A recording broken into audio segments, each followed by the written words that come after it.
Hello and welcome back. My name is Sal Cosentino. I'm your cloud architect,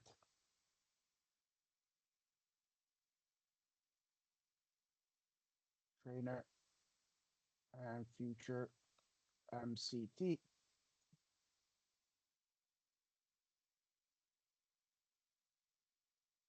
In this topic, I want to talk about a few things. And when I say talk about a few things, I want to talk about the word quorum and what it is when we talk about um, you know servers in general, like servers in general.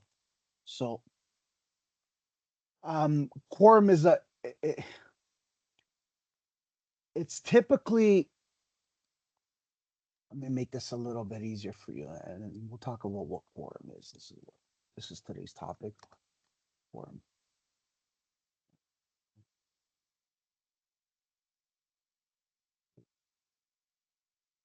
I'll start off with a picture just to kind of give you guys a heads up of quorum in a failover cluster manager in one of my labs that I created a while back in one of my classes. So, when I'm teaching the students, we're showing them the node and disk majority for that specific cluster disk. Especially when we're creating a cluster wizard, you'll notice the cluster and you'll notice the quorum. But quorum also has many types of kind of descriptions of what it is and what it isn't, right? So let me see if I can get you another page here. So when we talk about quorum,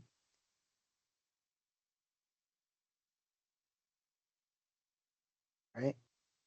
Um, we want to talk about um, what decisions we're going to be making in our environments, right? So, for example, we have our Microsoft failover cluster, and in that sense, we're going to avoid the kind of um, call it a split brain scenario, like a left and a right, where two parts of the brain, or your left and right, within your cluster, act as an active, which takes which try to take the control of any resources that you have, right? So if I were to draw this out,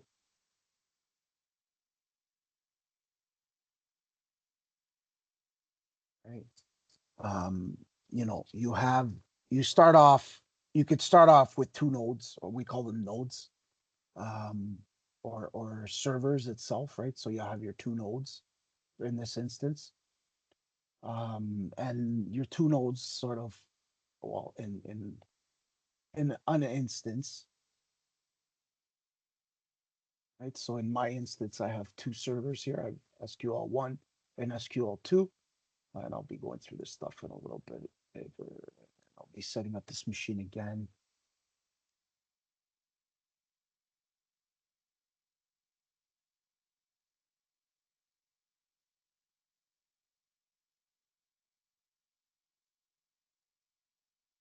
I'm just finalizing my steps here, and again, my two servers here. Um, this was a WSUS server. Uh, so if I were to sign in, and I'll sign in using a password I just generated.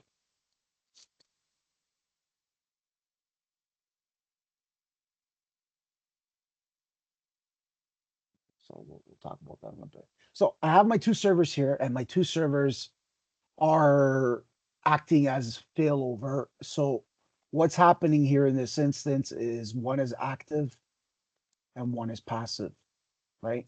So our active and passive machines, um, where they try to take control and they share those resources like disks or services, sort of like in a exchange server. So for example, in this instance, if an active or in a cluster service, sorry, in a cluster technology, you have high availability. Now, if server 2 was down, right? Server 2 was down in this instance. This red here. Let me just delete this after. So if my passive machine, which is server 2, is down, and then the database that sits in with it, so this is going to be our database. Right? Let's say our database, right? Has our database. Here's our disk. Here's our disk, right? And then our database, right? That sits over top of the operating system, right? Right. So our databases DB01, DB01, right?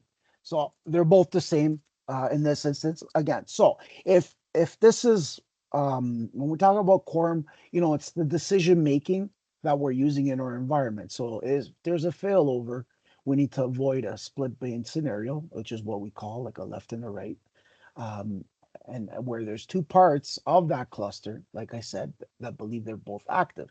Now, if one is active and one is passive in this instance, sharing the same database, they're both active machines. Now, what I mean by that is now, since we note that this is a passive machine, and that's down, it'll fill over to the passive machine. I'm sorry, the active machine. My apologies. Okay, draw that line a little bit after. Okay, so if I were to draw my machines here and my databases that sit on top of the operating system line, right? And then you'll have your network cards if you want, whatever. You don't really need a network card, but you guys kind of get the gist of it. Okay, so in this instance, you have an active and a passive. If the passive goes down, um, it'll fill. If the active goes down, it'll fill over to the passive machine. Now, and then the passive machine will become active. So the passive will have a copy of whatever information our server databases have. So if our databases are both 0, 1, it'll have the exact same copy of 0, 2, right? 0, 1. And if those database drives need to be highly available. Now, if um, if all the users data, right? So in this example here, if we stick back to this example here, and we talk about the users, right, our active directory, right, um, that has the database within here, and again, this will have the database within here, right? It'll have the machine, and the machine will have the database that sits on top of it, and I'll put the database in here as well too. Okay, so if this were an let's say this was a let's say this was a three machine approach, right? And this was your active, right? And these two machines were your passive machines, right? So these were, or and then you also have your witness machine, right? In this instance. So if all the users data was in this DB, in this database, right? Automatically that gets directed to the passive machine, which then becomes active. With me?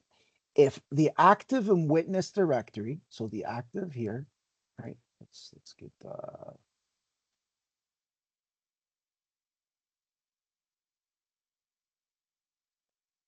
so if this active machine and witness directory fail over, just say for example there was a shutdown or disconnect from the network, the passive doesn't know that the active is gone, so the passive becomes a passive standby, right? So this becomes a standby or a passive standby failover.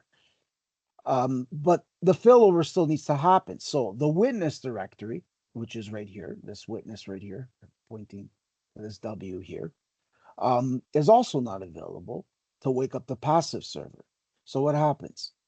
The witness directory must be there and available to wake up the active and the passive machines. Now, if this witness machine is not available, then the active and passive are now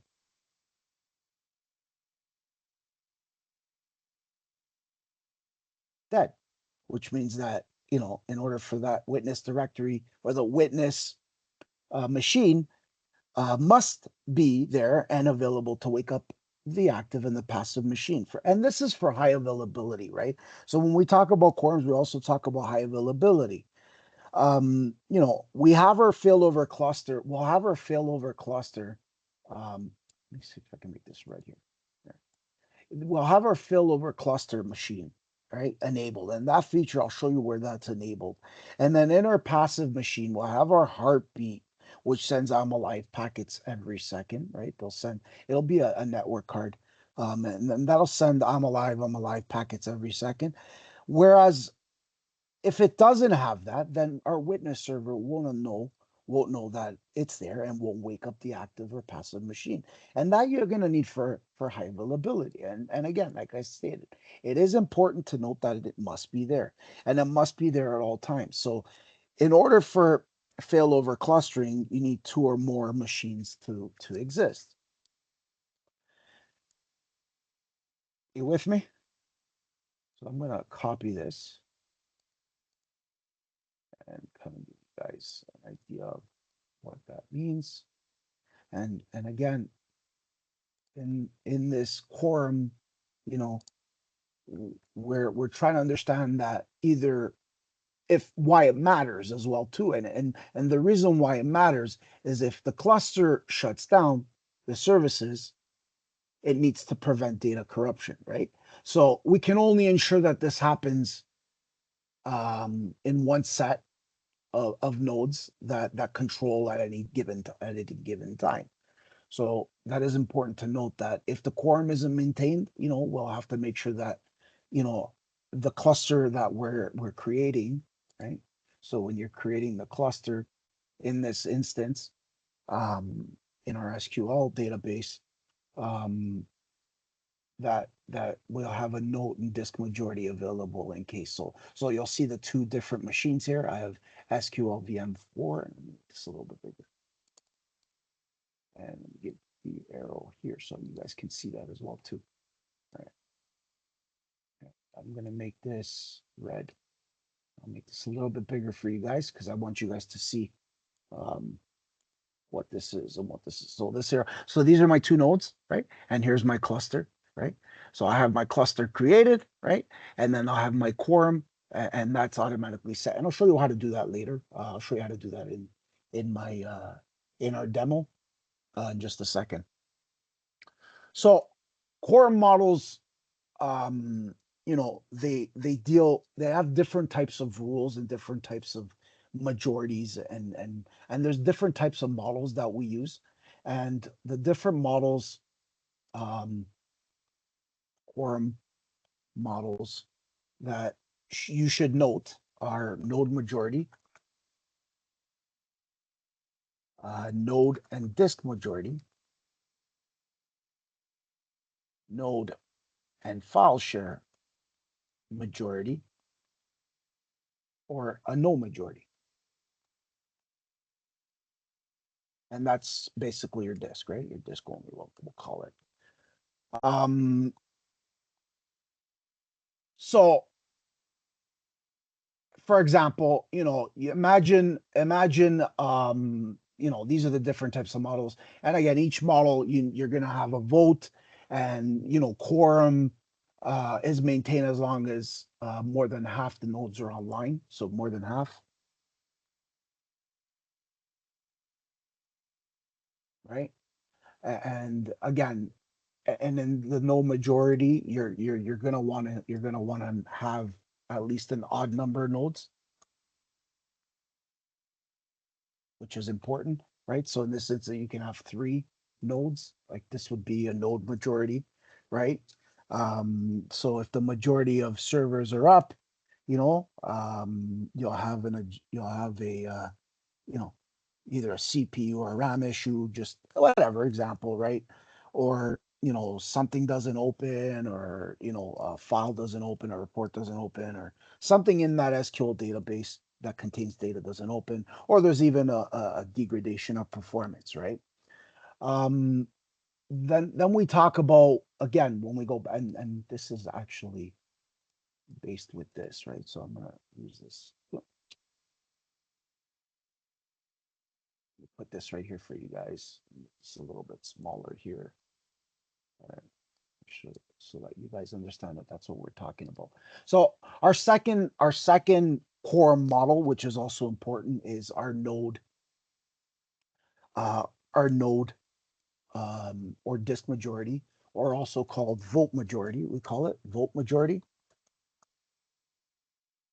right? And what that is, in simplest definition, um, if we have an even number of nodes, right, or and a shared disk, which is something called. Remember, what we talked about a shared disk is a witness disk. So our witness disk is also called a shared disk. So I'll just make note of that.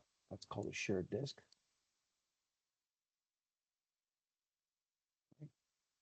So that's important to note. Uh, that gets a vote, right? And again, remember, it's used for an even amount. So if I have, for example, six and six of four are down, it loses its majority, which means that there's no connectivity in a database. For example, you have your emails. There's no more emails, or there's no more exchange connectivity, right? Um, you don't you need that three up, three down type of approach.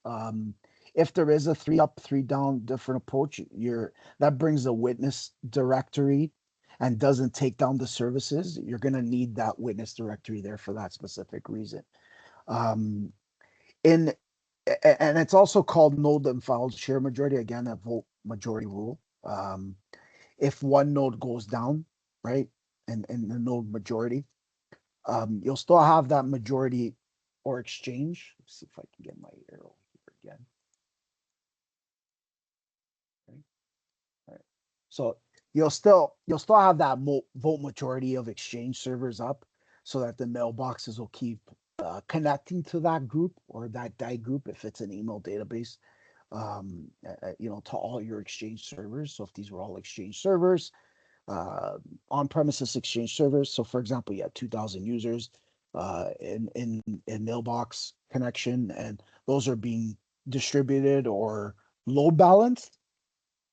Now, if two of those nodes go down, you still have that vote majority, right? And the CPU and RAM would be obviously divided in between the two, right? So you get the CPU and RAM divided between the two. And again, the DAG or your DAG, um, that'll stop um, receiving any more connects as it lost its majority, right? And that's in a three node approach. So if you did have that three node approach and those three nodes go down, these three machines were to go down, for example, then we lose majority. And again, the DAG in this instance, because our databases are exchange databases, that'll stop receiving any more connections, right? As it's just lost majority, right? So supporting automatic failover is the only function for the witness server. So that's another thing that I want you guys to know too. Failover cluster feature offers high availability. You just need to know how many databases are mounted. So if we were to describe node and disk majority or vote majority, um, you know, this basically works when each node and shared disk um, gets a vote, right? And that's called a witness disk, okay? And it's used for even numbers. So instead of odd numbers, it's used for even numbers of nodes, okay? Um, Here's my arrow. Apologize for that. So then we go down to um, our third um, topic in Windows failover clustering for quorum models. We have our node and file share majority. This is where we add a database to the server in our ECP instance, for example, our Exchange server, let's say. This would be in our Exchange server. right? So imagine this being our Exchange server. So we can call this Exchange server or SQL server.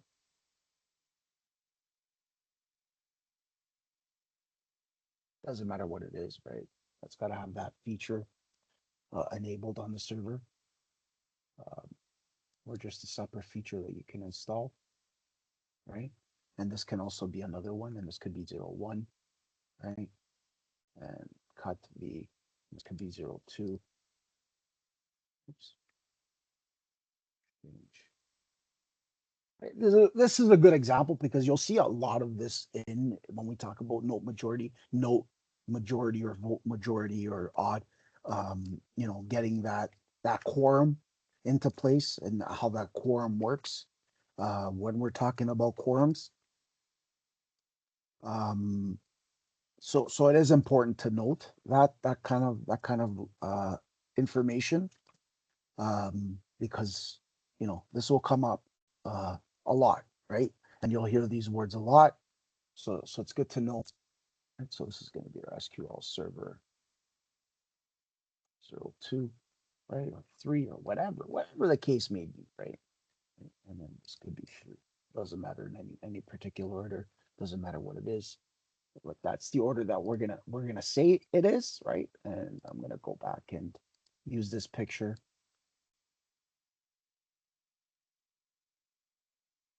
Quick diagram here.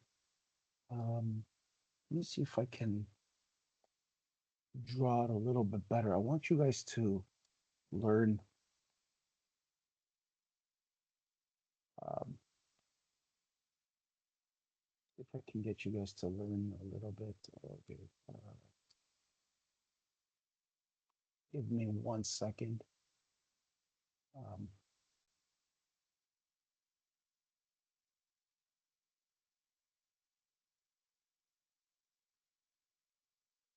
apologize, guys. Give me 1 second. Okay. While I grab this information.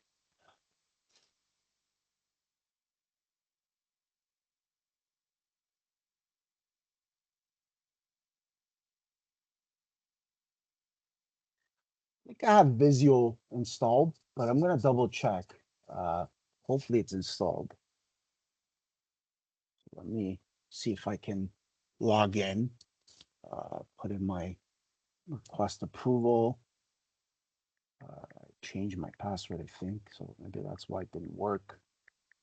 Let me see if I can get the approval.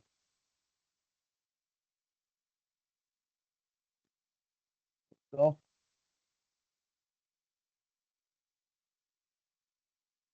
I'll put that into my phone and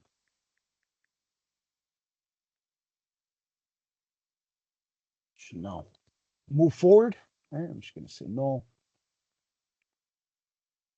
Um,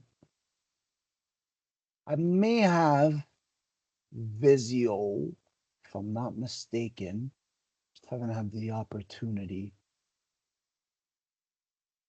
If I don't do that Copilot stuff later. So as you can see, it changed our portal. It's called m365.cloud.microsoft. So it looks like they changed a lot. And there's something called Pages now, which is new. So this is a new URL. So we can update that.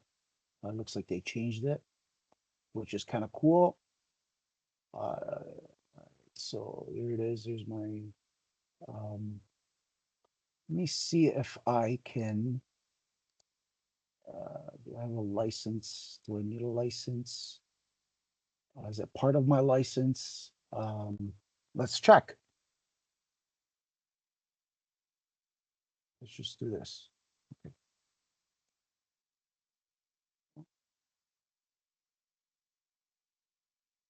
So these are all my users. So right now I'm not really using these users. So what I'm going to do is deactivate these users.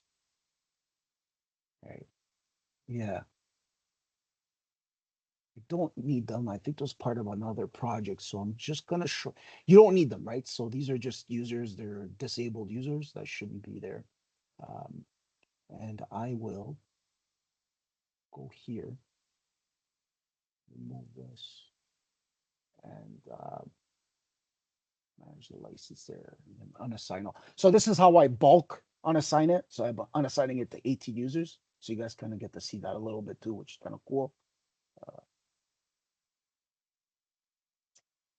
So I unlicense these users because I don't need them anymore. And then it says if you have any unused products, review your license count and description. That's fine. So I'm going to click done. And I'm going to remove the last two users that I missed, manage products and unassign. Right. So I'm gonna click done. So same thing. Again, I have 390 users. I don't need their licenses. If I need to test it, then I can do that as well too. Um, and put that in there when I need it. Okay, so moving forward, I'm gonna go to my apps, and I think I have Visio, if I'm not mistaken. I must have Visio. Yeah, I do. Okay, good. So I do have Visio. I love Visio, guys. I apologize. So I did open it a while back. Um, and I have this um here. I'm just waiting for it.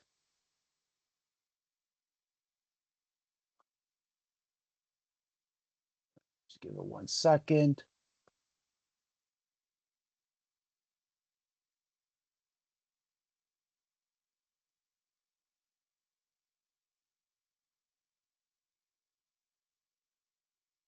Okay.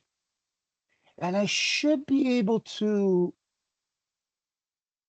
edit, if I'm not mistaken.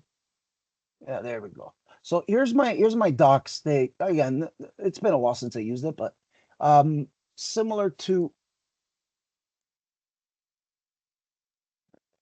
so imagine this being my branch, right? So this is my branch. Oops. This is why I hate it, because of the guides. Which takes a little bit of time. It's been a while since I used this, but let me see if I can get rid of these, man. I don't need these. Um, let's see. Okay. Anyway, so I'll start from scratch. I'll just create a new one. That's fine.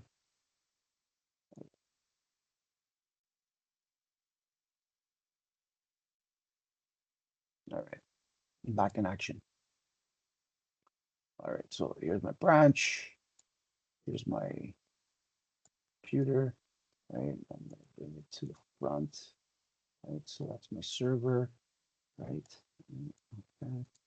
This I can bring forward if I want to, behind it, whatever.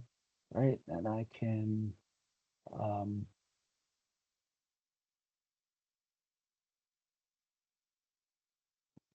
click and I will fill.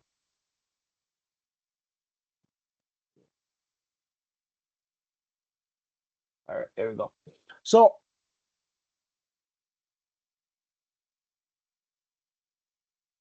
here you go.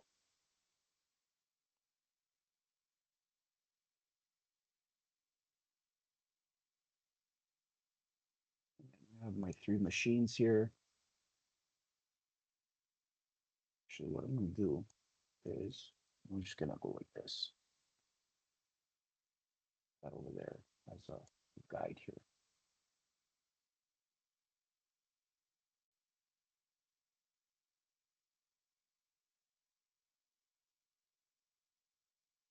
There you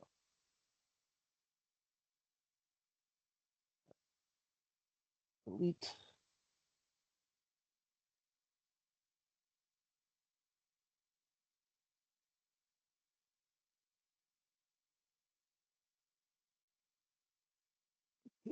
Now, remind me why I chose this application, because it's those guides here that are crazy. All right, there we go. I'll just do that instead. All right, target my machines. Okay, so, and then I'll um, put my one of my NIC cards here, right? Same thing for this. Copy, paste, paste. Put my NIC cards. Put my NIC cards. All right. I'll put my drive. My drive disks, right? And I'll just put my three disks where they are, just for simplicity, just so you guys get kind of get the gist of it. Um, and I should be able to um, put another shape here. If I have a line, there we go. I'll just put a line across here, denoting that that is my operating system, and on top of my operating system is my databases, right? So I can put my databases here. I'll denote my cans as my databases, which is a better picture. Right? So these are my pictures. So these will be my databases, okay? Um, and then I have an arrow, arrow, there we go. There we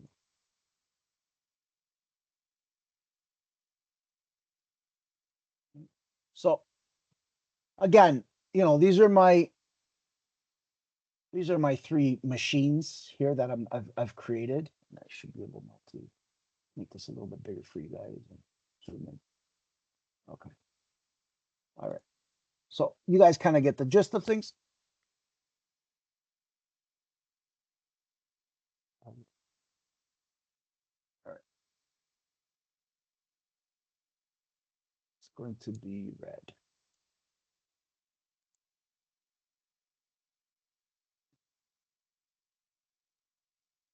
It's going to be thicker. There you go. All right, so my arrow, so this is these are my three databases as I discussed. Um, I prefer Visio. Just forgot I had it, so I'm going to introduce it in these videos moving forward. Just because I love the application, I just haven't used it in a while. It's free. So you kind of get it here. I have my three of my active, my passive, and my witness machine. So when we go back to um, discussing the nodes and how two nodes we need a witness directory and that we can create as a shared folder or just create a new drive within it. We can put our witness directory on our C drive of our disks, right? So we can put that witness disk or shared disks for file share majority. And normally not the right group, but you can use a member server for that. Like a member server needs to be part of the domain, right? Your domain, whatever your domain is, right? So, you have to understand how that works.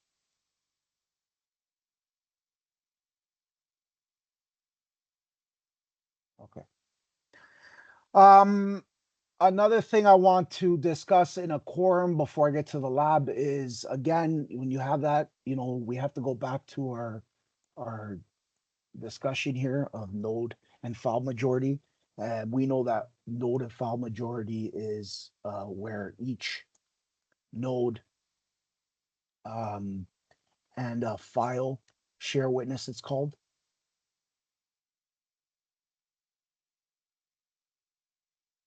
right? And that file share witness or directory that's created, it's created inside the C drive. That could be in your Active Directory or domain controller. It could be anywhere, whatever server you want. And that's where that needs to be created. Um, so the node and the file share witness gets the vote, right, in the quorum model. And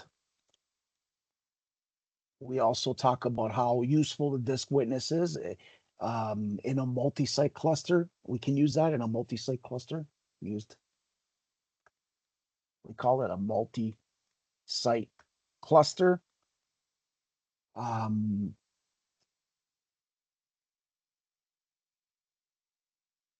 and this is where the disk witness isn't as practical as needed, but it's still there in case of, right? So you need to make sure that that is possible. It's there. Um, see if I can give you some better context. my notes here. Give me 1 second.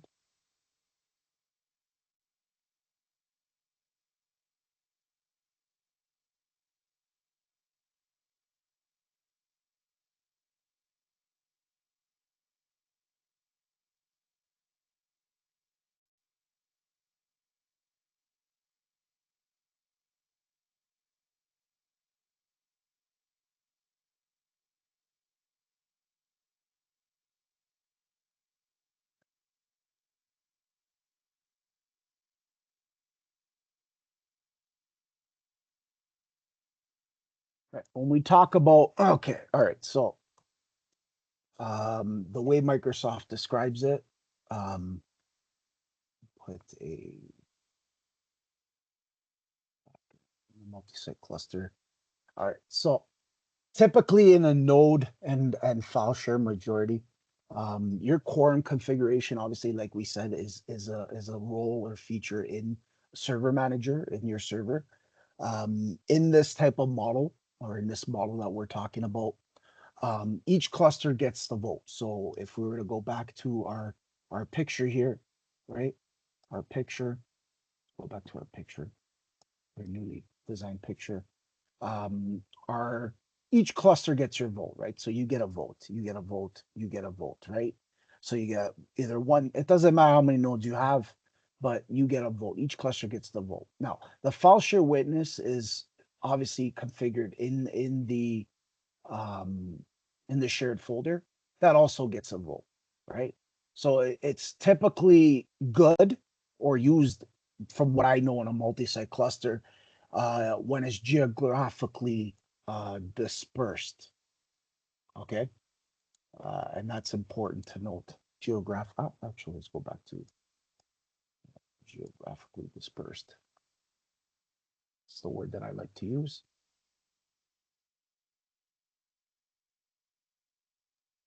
And what I mean by that, geographically dispersed,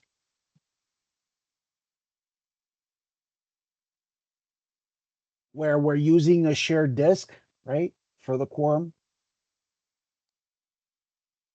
Um, we're using a shared disk for the quorum. Um, isn't uh how do I explain this? So it's using that shared disk, right, for our quorum, but it's not really feasible, they say, due to latency. You know, uh, you might have some across different sites, like in a wide environment. You might run into problems with latency, sometimes even availability, or just a replication, right? And replication, uh, and you'll have those limitations, right? And these are limitations. Good word to use. Across your sites, right? Across our sites, right? So since, again, going back to the picture, so since our shared storage, right? Our shared storage, which is used in our witness, right? So our witness machine, so it'd be here, right? So let me write that down for you guys. Okay, witness.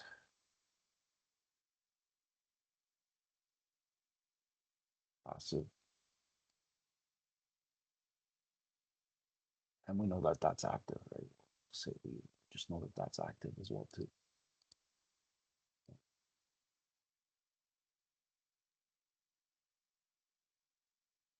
Okay.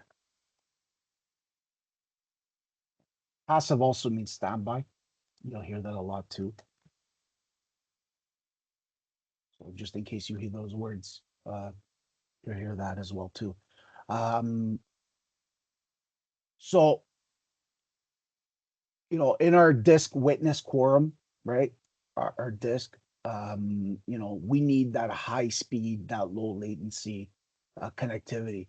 It's not really ideal, that are, for spreading that specific, um, those specific clusters across multiple physical locations. So if we had another location in a wide environment, right?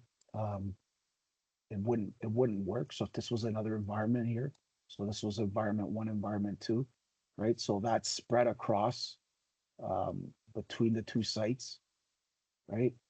Um, get the bigger, right? So let's make this weight lashes. All right. And we will give this a, let's say, blue submarine cable or dark cable. But anyway, you guys kind of get the point, right? So it's not really ideal for that when you're spreading it across multiple physical locations, right? In your direct. So that file share witness, right?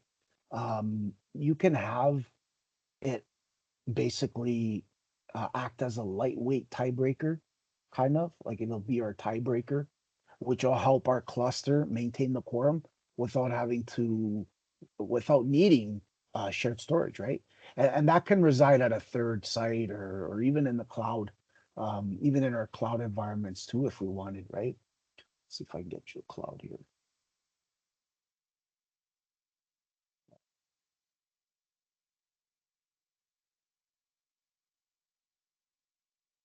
Over here, cloud.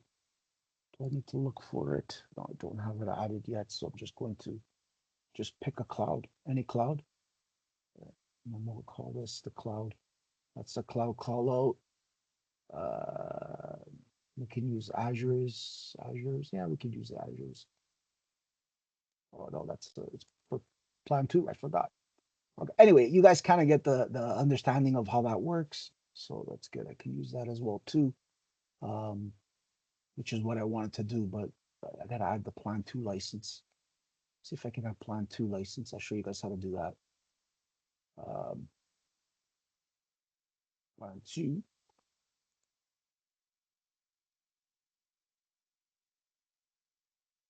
And I will download and I'll go to the marketplace, which is what I'm doing right now, and I'll show you guys how to do that, right? And once I go to the marketplace, I'll type in um, all products. I'll type in Visio, right? Plan or just plan Visio, right? Call Visio, and we'll look for plan two. Visio, Visio, Visio, Visio, Visio, Visio, Visio. If we have it, it'd be nice. Plan two. Power automate, power apps. I guess not. Guess I don't have it. Doesn't like it. Let's see. Visio plan. Go and check out.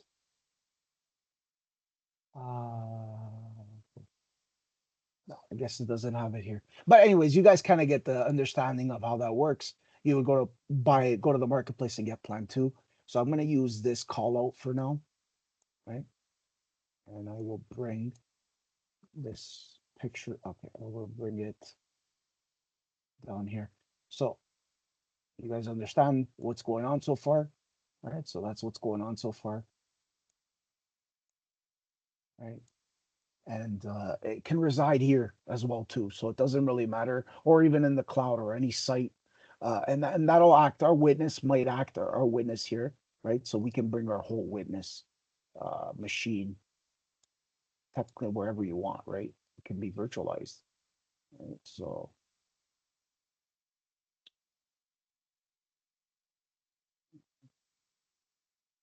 I can bring that here into the cloud. See a little bigger. Right? And again, cross sites. Let me put this behind here and bring to the back. Bring, oh, bring backwards.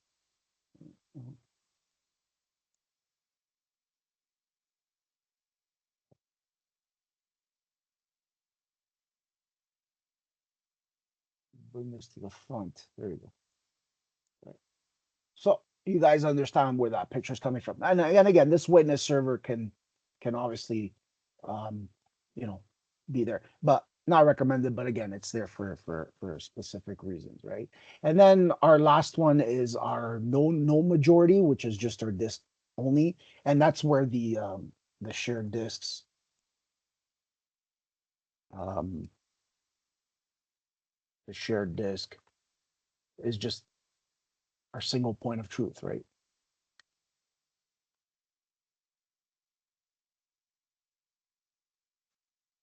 And again, that's used in different types of setups, like older setups, we call them legacy setups.